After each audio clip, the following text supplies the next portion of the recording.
நாம பணம் சம்பாரிக்கிறத விட, சம்பாரித்த பணங்கள எப்படியெல்லாம் கையாள்றோம் அப்படிங்கிறதுல தான் நம்மளுடைய சேமிப்பு முறைகள் அப்படிங்கிறது இருக்கு. கிட்டத்தட்ட நான் 11த் ஸ்டாண்டர்ட் லீவ்ல இருந்தே நான் part time job and after college ரெகுலரா 9 டூ 5, 8 டூ 6 ஜாப்ஸ் எல்லாமே நான் வந்து போயிட்டுருந்தேன். பட் அப்போ அங்க நான் ரூ. 1 கூட சேமிக்காத சூழ்நிலைகள்ல, இப்ப இந்த 5 வருஷமா ஆஃப்டர் மேரேஜ் ஒரு ஃபினான்ஷியல் ரிலேட்டடா ஒரு 0 நாலேட்ஜ் இருந்தேன்னா, எப்படி இந்த 5 வருஷத்துக்குள்ள கிட்டத்தட்ட ஒரு 5 பவுன் நகைய சேர்த்து, நம்மளுடைய வீடு கன்ஸ்ட்ரக்ஷன் எல்லாமே கம்ப்ளீட்டா ஒர்க் எல்லாமே முடிச்சு, கொஞ்சம் கூட கடன் இல்லாம இப்போ லைஃப கரெக்ட்டா லீட் பண்றேன் அப்டின்னா, அதுக்கு எல்லாமே இங்க இந்த கிராமத்துல நான் கத்துக்கிட்ட பணம் சார்ந்த விஷயங்கள் தான் எனக்கு கை குடுத்துச்சு அப்டின்னு சொல்லலாம்.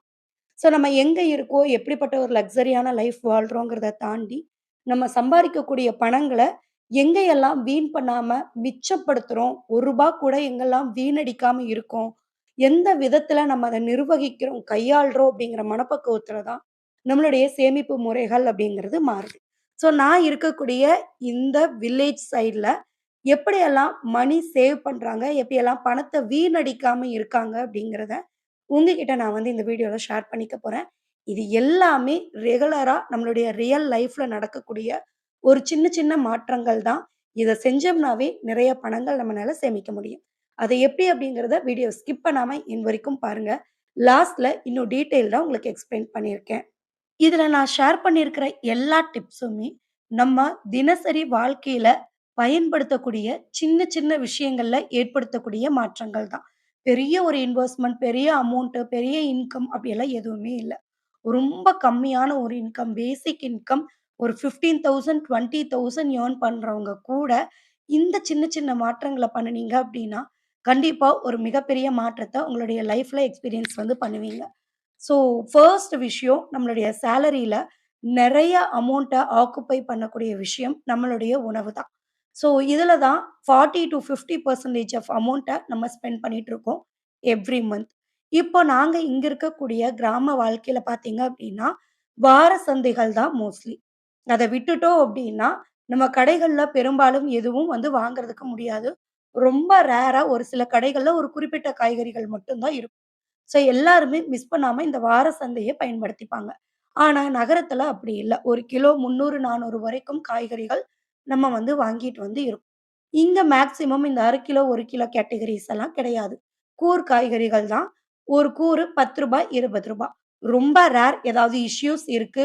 டிரான்ஸ்போர்ட்ல ஏதாவது ப்ராப்ளம் இருக்குன்னா மட்டும் தான் ரொம்ப ரேரா ரூ. 30 வரைக்கும் ஒரு கூர் அப்படிங்கிறது வந்து போகும். ஸோ குட்டி குட்டியான பேக்கெட்ஸ், மளிகை ஐட்டங்கள் எல்லாமே இங்கேயே பல்க்கா நம்ம வாங்குறதுனால, நிறைய பணங்கள் நம்மளால கிராசரீஸ்ல சேவ் பண்றதுக்கு வந்து முடியும். 2வது விஷயம் கிராமத்த பொறுத்தவரைக்கும், இங்க இருக்கக்கூடிய வேலைகள் எல்லாமே விவசாய கூலி வேலைகள் தான். கடல போடுறது, பருத்தி, கிழங்கு வகைகள் எல்லாம் அறுவடை செய்யறது, இந்த மாதிரி விவசாயங்கள் தான் அதிகமா இருக்கு. ஸோ, அந்த வேலைக்காக போயிட்டு நம்ம திரும்ப வரும்போது, கண்டிப்பா நம்ம செய்யக்கூடிய வேலைகள்ல இருந்து நமக்கு கொஞ்சமான பொருட்கள் குடுப்பாங்க. உதாரணமா கடலைக்காய் எடுக்கிறதுக்காக போறாங்க அப்டின்னா, கடலைக்காய்க்கு ஒரு டப்பா ரூ. 20 ரூ. 25 வரைக்கும் கிடைக்கும். ஸோ, இது போக நம்ம வீட்டுக்கு வரும்போது, ஒரு படி அளவுக்கு எல்லாருக்கும் கடலைக்கா அப்டிங்கிறது வந்து குடுப்பாங்க. 1 டப்பா குடுப்பாங்க. ஸோ, ஒரு மாசம் முழுவதும் நம்ம அந்த காட்டுக்கு வேலைக்கு போறோம் அப்டின்னா, 30 டப்பா கடலைக்கா நம்மளுக்கு கிடைச்சிருக்கும். ஸோ, அது வந்துட்டு வருஷம் முழுவதும் ஸ்டோர் பண்ணி எடுத்து வச்சுப்பாங்க. வறுத்தும், பச்சையாவும், நிழல்ல காய வச்சும் தனித்தனியா ஸ்ப்ளிட் பண்ணிப்பாங்க. ஸோ, அது வருஷம் முழுவதும் நம்மளுக்கு சட்னி அரைக்கிறதுக்கா இருக்கட்டும், வேற விஷயங்கள் தாளிப்புக்கா இருக்கட்டும், இது எல்லாமே நம்ம பயன்படுத்திக்கலாம். அதே மாதிரி தான் குச்சி கிழங்குமே. ஸோ, மரவள்ளி கிழங்குகளுமே அறுவடை செய்றதுல நம்மளுக்கு கொஞ்சம் கிடைக்கும். தோட்டத்துல இருந்து வரும்போது முருங்கைக்கீரை, வர்ற வழிகள்ல இருக்கக்கூடிய கீரை வகைகள் இதெல்லாமே எடுத்துப்பாங்க. ஸோ, உணவுக்கு அதிகமான விஷயங்கள் நம்மளுக்கு வந்து தேவைப்படாது. சந்தைகள்லயுமே அதிக காய்கறிகள் வாங்கணுங்கிற அவசியம் வந்து இருக்காது. மேக்ஸிமம் இங்க வாங்கக்கூடிய பொருட்கள் வெங்காயம், தக்காளி, கத்திரிக்காய், பூனத்தல கத்திரிக்கான்னு ஒரு கிரீன் கலர் கத்திரிக்காய் சொல்லுவாங்க. ஸோ, அந்த கத்திரிக்காய், அதுக்கப்புறம் புளிச்ச கீரை, வெண்டைக்காய் இதுதான் மேக்ஸிமம் இருக்கும். மத்த கீரை வகைகளா இருக்கட்டும், காய்கறிகளா இருக்கட்டும், இந்த மாதிரி வேலைக்கு போயிட்டு வரும்போதே கிடைச்சிரும். ஸோ, பெரிய அளவுல நம்மளுக்கு கிராசரி அப்படிங்கிறது செலவாகாது. அதுக்கப்புறம் வந்து பார்த்தீங்க அப்படின்னா, பக்கத்து வீட்ல இருக்கக்கூடிய முருங்கைக்கீரைகள், சுண்டைக்காய் இந்த மாதிரியான காய்கறிகள பரிமாறிக்கிறது. நம்ம நெய்பர்ஸோ இல்லைன்னா ரிலேட்டிவ்ஸ் வீட்லயோ இந்த மாரி காய்கறிகள் இருக்கும். இங்க கிராமத்துல வந்துட்டு பார்த்தீங்க அப்படின்னா, நான் இருக்க லொகேஷன்ல அதிகமா இந்த புளிக்குழம்ப விரும்பக்கூடியவங்கள் யாரும் இல்ல. இந்த சுண்டைக்காய் இந்த மாதிரி விஷயங்கள் ரொம்ப ரேரா ஏதாவது ஃபங்ஷன்னா தான் கிடைக்கும். ஸோ அதர்வைஸ் இந்த காய்கறிகள் வீணா கீழ உதிர்ந்து போறதுனால, இத விரும்பி சாப்பிடக்கூடியவங்க ஒரு சிலர் அத பறிச்சு வச்சுப்பாங்க. ஸோ முருங்கைக்கீரைகள், காய்கறிகள் எல்லாமே பக்கத்துல இருந்து நம்மளுக்கு கிடைக்கும். இதுலயும் நம்மளுடைய தினசரி காய்கறிகளுக்கான செலவுகள் அப்படிங்கிறத மிச்சம் பிடிக்கலாம். அடுத்து நம்மளுடைய வீடுகள்ல அதிகமான பங்கு வகிக்கக்கூடியது பால் செலவு தான். மேக்ஸிமம் மந்த்லி 1000 டூ 1500 வரைக்கும் இதுக்காக நம்ம ஒவ்வொருத்தருமே செலவு வந்து நம்ம பண்ணிட்டு இருக்கோம். ஸோ நம்ம வீட்ல குழந்தைகள் இருக்காங்க அப்படின்னா, இந்த பால் செலவு அப்படிங்கிறது கண்டிப்பா அதிகரிக்கும். ஸோ இங்க வந்து நாங்க என்ன வந்து பண்ணுவோம் அப்படின்னா, சொசைட்டி டைரக்ட்டா ஒரு காலையில ஒரு 6:30 டூ 7 மணிக்குள்ள பால் சொசைட்டி ஒவ்வொரு லொகேஷனுக்கும் இருக்கும். அந்த இடத்துல நம்ம போனோம் அப்படின்னா, டைரக்ட்டா மாடு வச்சிருக்கக்கூடியவங்க பால் கறந்து அந்த இடத்துல கொண்டு வந்து குடுப்பாங்க. ஸோ நம்ம அங்க போய் வாங்கும்போது நம்மளுக்கு பணமும் வந்து மிச்சமாகும்.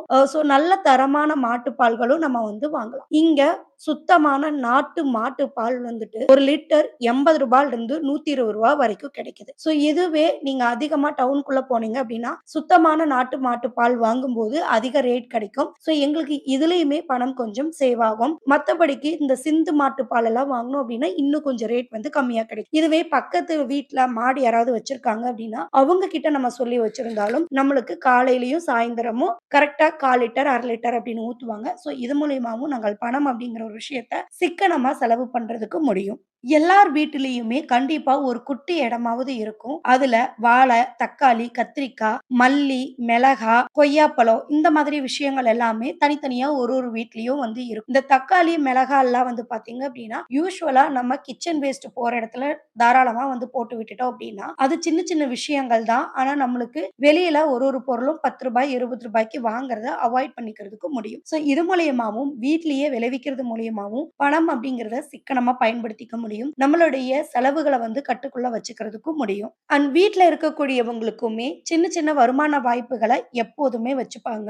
உதாரணமா இந்த தென்னை மட்டையில இருந்து ஓலைகள் எல்லாமே, குச்சி எல்லாமே கிழிச்சு சீமார் வந்து வீட்ல இருந்தே பண்ணுவாங்க. ஸோ வெளியில போயிட்டு வரவங்க மட்ட கொண்டு வந்து வீட்ல போட்டுட்டாங்க அப்படின்னா, அந்த சீமாரெல்லாம் உரிச்சு போடும்போது, அவங்களுக்கு அதிலிருந்து கொஞ்சம் மணி அப்படிங்கிறது ஏர்ன் பண்ணிக்கிறதுக்கு வந்து முடியும். ஸோ இது மூலியமா வீட்டுக்கு தேவையான சீமாரும் அவங்க யூஸ் பண்ணிக்கலாம். சின்ன சின்ன விஷயங்கள்ல ஒரு சிறு தொகைய அவங்களால ஏர்ன் பண்ணிக்கிறதுக்கும் முடியும். அதே மாதிரி எந்த ஒரு பொருளையுமே இந்த கிராமத்துல வேஸ்ட் அப்படிங்கிறத பண்ண மாட்டாங்க. நான் வந்து லேர்ன் பண்ணிக்கிட்ட ஒரு விஷயம் உணவுல தான். அது வந்துட்டு முள்ளங்கி, பீர்க்கங்காய் இதெல்லாம் நம்ம வாங்குறோம் அப்படின்னா, அந்த தோலை எல்லாத்தையுமே நம்ம செரவிட்டு, காய்கள மட்டும் நம்ம சமையலுக்காக பயன்படுத்துவோம். ஆனா இங்க என்ன பண்ணுவாங்க அப்படின்னா, அந்த தோல் கூட கொஞ்சம் புளி, கொஞ்சம் கடல, தேங்காய், வெங்காயம், தக்காளி இதையெல்லாம் சேர்த்து அரைச்சு சட்னி வந்து செய்வாங்க. டேஸ்ட் அவ்ளோ சூப்பரா இருக்குங்க. நம்ம ஒயிட் ரைஸோட வச்சு சாப்பிடுறோம் அப்படின்னா, டேஸ்ட் அல்டிமேட்டா இருக்கும். வேஸ்ட் ஆகக்கூடிய தொப்பியில கூட யூனிக்கா ஒரு சமையல செய்யலாம் அப்படிங்கிறத நான் இந்த கிராமத்துல வந்து தான் கத்துக்கிட்டேன். டவுனுக்குள்ள இருக்கிறவங்களுக்கு நெறைய அமௌண்ட் பிடிக்கக்கூடிய பட்ஜெட்ல ஒரு மேஜரான பார்ட் அப்டின்னா, நம்மளுடைய டிரான்ஸ்போர்ட் எக்ஸ்பென்சஸ் தான். ஸோ நம்ம வெளிய போறோம் கேப், ஆட்டோக்கு எல்லாத்துக்குமே தனியா ஒரு அமௌண்ட் நம்ம எடுத்து வைக்கணும். இல்ல நம்மளுக்கு ஓன் வெஹிக்கிள் இருக்கு அப்டின்னா, அதுக்கு பெட்ரோல் அலவன்சஸ் கண்டிப்பா எடுத்து வைக்கணும். எங்க போறதா இருந்தாலும் நம்மளுக்கு டிரான்ஸ்போர்ட் அப்டிங்கிறது ரொம்ப ரொம்ப இம்பார்ட்டன்ட். பட் கிராமத்துல அப்படி வந்து கிடையாது. எல்லாமே பஸ் ஃபெசிலிட்டீஸ் மட்டும் தான். பஸ்ஸ மட்டுமே எக்ஸ்பெக்ட் பண்ணி தான் அவங்க இருப்பாங்க. அந்த பஸ்ஸுமே டைமிங்க்கு தான் வந்து வரும். ஸோ அந்த டைமிங்க்கு ஏத்த மாரி அவங்களுடைய வேலைகள் எல்லாமே மாற்றி வந்து அமைச்சுப்பாங்க. அத தாண்டி ஒரு விஷயம் இருக்கு அப்டின்னா, அது நடக்கிறது தான். எவ்ளோ தூரம் எங்கேனாலும் அவங்க சலிக்காம நடப்பாங்க. அவங்களுடைய உடல் ஆரோக்கியமா இருக்கட்டும், அவங்களுடைய செலவுகள கண்ட்ரோலா வச்சுக்கிறதா இருக்கட்டும், அதுக்கு ஒரு மிகப்பெரிய ஒரு பங்கு இந்த டிரான்ஸ்போர்ட் தான். ஸோ வேலைக்கு போற எல்லா இடங்களும் முடிஞ்ச வரைக்கும் நடந்து போகுறதுக்கு பழகுவாங்க. குறிப்பிட்ட வரைக்கும் ஒரு 2, 3 கிலோமீட்டர்ஸ் ஆவது இருக்கும். அந்த வாக்கபிள்ல தான் அவங்க நடந்து போவாங்க. ரிட்டர்ன்ஸ் வரும்போது அதே மாதிரி தான். ஸோ அவங்களுடைய உடம்பும் ஹெல்த்தியா வந்து வச்சுக்கிறதுக்கும் முடியும். பணமும் செலவு வந்து கம்மியா இருக்கும். 2வது இந்த கவர்ன்மெண்ட் பஸ் எல்லாமே வந்து பார்த்தீங்க அப்டின்னா, ஃப்ரீ பஸ் விட ஆரம்பிச்சதுக்கு அப்புறம் அதனுடைய எக்ஸ்பென்சஸுமே இங்க கிராமத்து சைட்ல கொஞ்சம் குறைஞ்சிருக்கு. நம்ம வாரத்துக்கு மொத்தமா ஆப்பிள், ஆரஞ்சு, கிரேப்ஸ்ன்னு வாங்கி வாங்கி அடுக்கி வந்து வச்சிருப்போம் வீட்ல. ஆனா இங்க அந்த ஃப்ரூட்ஸ்க்கான எக்ஸ்பென்சஸ் அப்படிங்கிறது பெரும்பாலும் இருக்காது. அப்படி அவங்க வாங்குறாங்க அப்படின்னா, அது மேக்ஸிமம் சீசனல் ஃப்ரூட்ஸா தான் இருக்கும். தர்பூசணி, இப்ப வந்துட்டு முலாம்பழம் இதெல்லாம் சம்மர் ஃப்ரூட்ஸ்க்காக வர ஆரம்பிச்சிருச்சு. ஸோ இளநீ இந்த மாதிரி விஷயங்கள் எல்லாமே வாங்குவாங்க. இதுவே இந்த சீசன் மாறுது, வேற சீசன் வருதுன்னா, அதுக்கு தகுந்த மாதிரியான மாம்பழம்,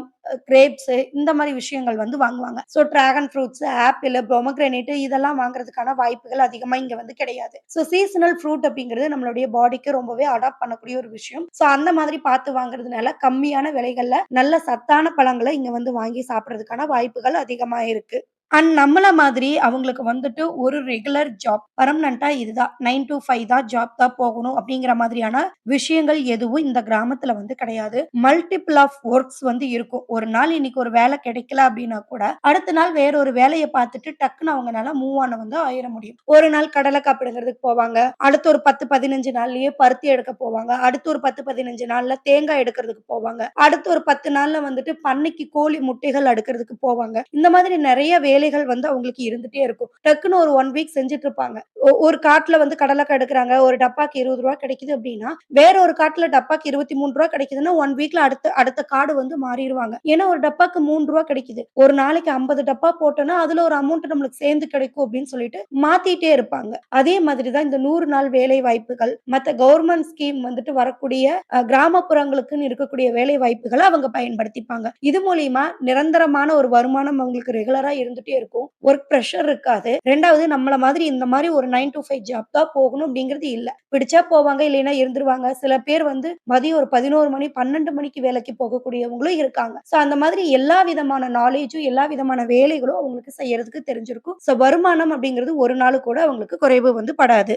அண்ட் கிராமத்துல இருந்து நம்ம கத்துக்க வேண்டிய மிக முக்கியமான இம்பார்ட்டன்டான ஒரு விஷயம், எந்த விதத்திலயும் அன்வான்டடான லோன்ஸ அவங்க எடுக்கவே மாட்டாங்க. அது ஒரு மிகப்பெரிய ஒரு பிளஸ்ஸிங்க. நம்ம வந்து டக்கு டக்குன்னு எதுனாலும் இஎம்ஐஸ், லோன் ஆஃபர்ஸ் ஒரு ஷோரூமோ, இல்ல ஷாப்பிங்கோ நம்ம போறோம், பார்க்குறோம். நம்ம கையில கேஷ் இல்லையா? உடனே இஎம்ஐயா கன்வெர்ட் பண்ணிர்றோம். இல்லைன்னா கார்ட் யூஸ் பண்ணி எடுத்துர்றோம், ஸ்வைப் பண்றோம். அந்த ஆப்ஷன் இங்க வந்து கிடையவே கிடையாது.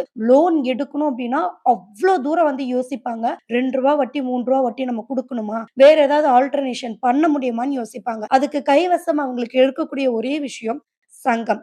மகளிர் குழுக்கள் வந்து இங்க சேர்ந்திருப்பாங்க. அதிலேயே அவங்களுக்கு தேவையான லோன்ஸ் வந்து எடுத்துப்பாங்க. ஒரு குழுவா சேர்ந்து ஒரு பேங்க்ல எடுக்கிறோம் அப்டின்னா, அதுக்கு ஒரு வட்டியில நம்மளுக்கு கிடைக்கும். ஸோ இல்ல அப்டின்னா, அந்த குழுவுக்குள்ளேயே நம்ம சேமிப்பு சேர்த்துறோம் இல்லையா? அதுக்குள்ளேயே அவங்களுக்கு உள்கடன் எடுக்கிறதுக்கான வாய்ப்புகள் இருக்கு. ஸோ அங்கேயும் ரூ. 1 வட்டி அப்படிங்கும்போது 50,000 30,000ன்னு அவங்களுடைய தேவைக்கு தகுந்த மாதிரி அங்க எடுத்துப்பாங்க. நம்மள மாரி வெளிய 5, 10 வட்டிக்கு அவங்க வாங்க மாட்டாங்க.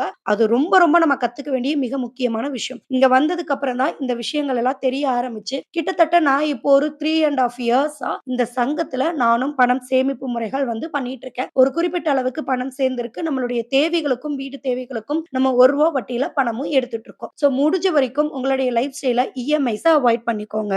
அண்ட் டவுனுக்குள்ள நம்மளுக்குள்ள இருக்கக்கூடிய மிகப்பெரிய எக்ஸ்பென்சஸ் அதுவும் இந்த சம்மர் டைம்ல ஈபி பில் தான். ஸோ அது வந்துட்டு அதிகமா வந்து வரும். கிட்டத்தட்ட 4000, 5000 ஈபி பில் பே பண்றவங்களுடைய வீடுகளும் இருக்கு. ஆனா இங்க வந்து பார்த்தீங்க அப்டின்னா, மேக்ஸிமம் நோ ஈபி பில். அப்படியே வந்தாலும் வீட்ல கொஞ்சம் சில விஷயங்கள் எலக்ட்ரிக்கல் ஐட்டம்ஸ் வச்சிருக்கோம் அப்டின்னா, அதுக்கு ரூ. 250லிருந்து ரூ. 300 வரைக்கும் வந்து வரும். இப்ப எங்களுடைய வீட்டுக்கு கிட்டத்தட்ட ₹1000 வருது. அதுக்கான ரீசன் என்னன்னா, ஹீட்டர், ஃபேன் 2, 3 ரூம்ல ஓடுது. அதுக்கப்புறம் வந்து எலக்ட்ரிக்கல் நம்ம வந்துட்டு ஐட்டம்ஸ் நெறைய யூஸ் பண்றோம். மிக்ஸி, இண்டக்ஷன் ஸ்டவ்வு, அதுக்கப்புறம் வாஷிங் மிஷின் இதெல்லாமே யூஸ் பண்ணிட்டு இருக்கோங்கிறதுனால 800 - 900 அந்த ரேஞ்சுல வந்து நம்மளுக்கு வரும். ஆனா மத்த வீட்ல மேக்ஸிமம் எல்லாருமே வேலைக்கு போயிறதுனால, பகல்ல அவங்களுக்கு எந்த யூசேஜும் இருக்காது. நைட்டு மட்டும் தான். ஃபேன், லைட்டு இந்த மாரி விஷயங்கள் தான். மேக்ஸிமம் ஆஃப் வீட்ல வாஷிங் மிஷின் அப்படிங்கிற ஒரு விஷயம் இல்ல.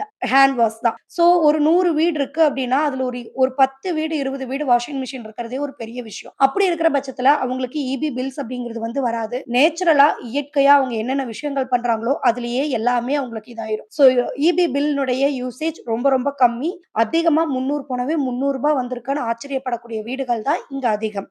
அண்ட் வீக்கெண்ட் ஆனா ஷாப்பிங் போகணும், அவுட்டிங் போகணும் அப்படிங்கிற விஷயங்கள், அந்த செலவுகள் அவங்களுக்கு இங்க கிடையவே கிடையாது. இயர்லி ஒன்ஸ் அவங்களுக்கு வந்துட்டு கோயில் நோம்பி, மத்த விஷயங்கள் வர்றது மட்டும் தான். அண்ட் ஃபங்ஷன்ஸ் நம்ம ஃபேமிலி ஃபங்ஷன்ஸ் வருது அப்படின்னா தான். இங்க அதிகமா எல்லா ஃபங்ஷன்ஸ்க்கும் புது ட்ரெஸ் எடுக்கிறவங்கள நான் பார்த்ததே வந்து கிடையாது. ஸோ அவங்களுக்கு அந்த எக்ஸ்பென்சஸ் அப்படிங்கிறது ரொம்ப ரொம்ப கம்மி தான். ஆடம்பர செலவுகளும் இங்க வந்து முற்றிலுமா தவிர்த்துருவாங்க.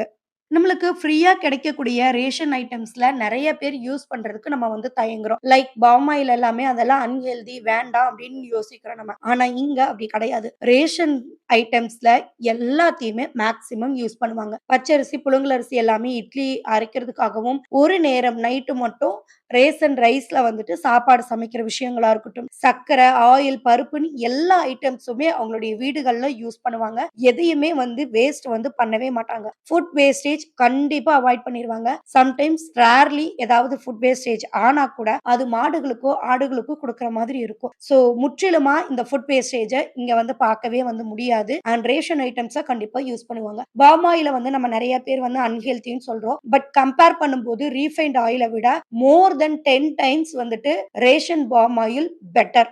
அத வந்து நீங்க சர்ச் பண்ணுங்க. உங்களுடைய ஃப்ரீ ஹார்ஸ்ல சர்ச் பண்ணுங்க. நாங்களுமே ரொம்ப வருஷம் இது அவேர்னஸ் இல்லாததுனால பாம் ஆயில டோட்டலா அவாய்ட் பண்ணியிருந்தோம். பட் ரீஃபைண்ட் ஆயிலினுடைய எஃபெக்ட் வந்து தெரிஞ்சதுக்கு அப்புறம் தான், ஓகே இதுல இவ்ளோ பெனிஃபிட் இருக்கு அப்படிங்கிறது தெரிஞ்சது. ஒரு ப்ராடக்ட் மார்க்கெட்ல நல்லா ரீச் ஆகணும் அப்படின்னா, அதனுடைய பெனிஃபிட்ட சொல்றத விட, ஆப்போனன்ட்டா இருக்கக்கூடிய ப்ராடக்ட்ட எந்த அளவுக்கு குவாலிட்டிய நம்ம குறைச்சு நம்ம சொல்றோமோ, அந்த அளவுக்கு நம்மளுடைய பிராண்ட் இன்கிரீஸ் ஆகும். அந்த மாதிரியான ஒரு பாலிடிக்ஸ் தான் இந்த refined oil and ration palm ஆயில்ஸ்ல நடந்துட்டு இருக்கு. இந்த வீடியோல அவேர் ஆயிக்கோங்க. முடிஞ்ச வரைக்கும் பாம் ஆயில்ஸ் யூஸ் பண்ணுங்க.